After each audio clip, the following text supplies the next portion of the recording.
Hello, friends. Wish you all a very happy and prosperous new year ahead. It has been a really long time since my last live appearance. Sorry for the delay, which was caused more due to my lethargy than my engagements.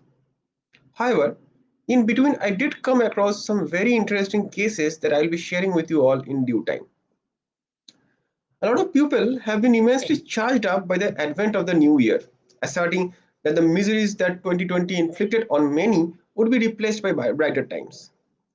While I do support positivity in attitude and an optimistic view of the new year that has just begun, I would like to caution everyone to not let down their guards against coronavirus as the new and possibly deadliest strain has already started creating havoc.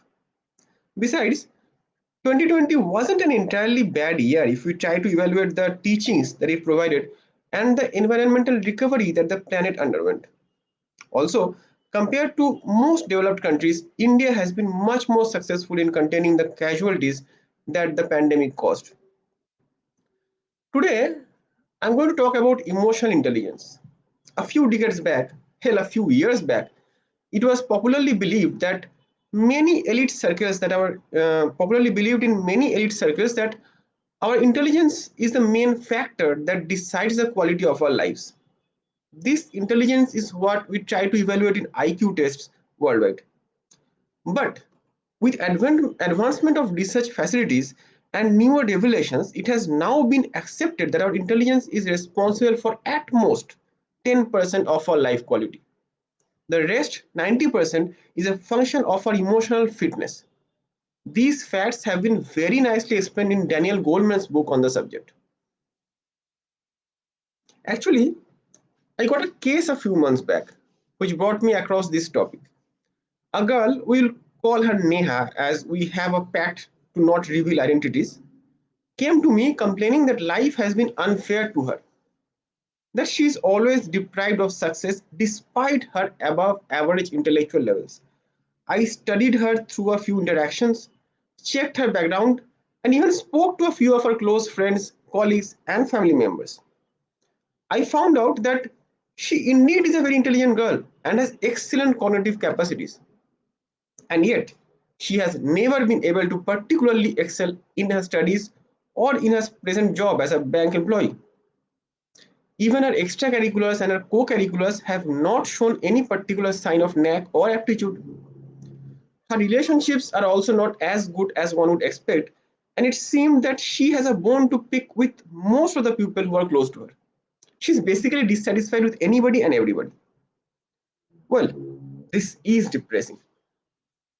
Keeping aside all other conditions that may have affected her, it was found that she is particularly envious of a girl who has been her childhood friend and much more successful and happier in her life in comparison.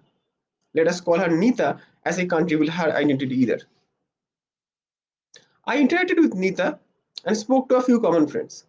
What I discovered is that this girl is much less intelligent than Neha in conventional terms.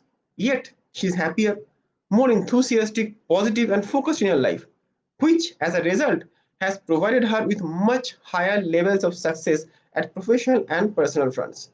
And above all, she is a very satisfied and happy person. The reason behind this result is, my friend, nothing but emotional fitness. This girl, Neha, is not at all enthusiastic and positive about her work. About her life, she tends to overanalyze everything, try to find shortcuts, focused more on results and instantaneous gratification than on the work at hand. As a result of which, she usually ends up doing nothing productive and ending up with a zero at the end. Quite the opposite of Nita. Neha's jealousy of others, her engagement with life and her close ones, her inability to love and accept life as it is, as well as a lack of positive attitude and focus are all reasons which held her behind. Now, once the diagnosis has been done, the next step for us was to provide her with a solution. We worked on steps to improve and build up emotional intelligence in her. The results have already started showing up, and a lot more would surface in due time. Neha is now a much more successful and happier person. For the first time in her life, she is actually excelling in something. These techniques that I believe would be beneficial to all of us includes age-old wisdom as well as modern scientific discoveries. In fact, if you have noticed, the concept of emotional intelligence is so widespread that even in cricket and other sports, the players and sometimes even coaches use certain techniques to destroy the emotional well-being of the opponents and to lower their standard of performance. A very famous or rather infamous example is sledging by the Australian cricket team. On the positive side, we have players and coaches who knows how to counter the effects and to raise the level of emotional fitness among themselves or their co-players and to enhance their performance.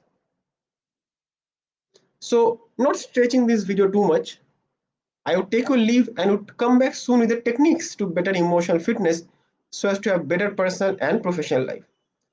Do check out my other live vids and YouTube channel and don't forget to subscribe. Links provided below. Feel free to get in touch with any problem, query, or experience that you might want to share for your own benefit or for a greater good. Wishing you all once again a very happy new year ahead. Stay safe, stay healthy, and be happy. Take care. Bye bye.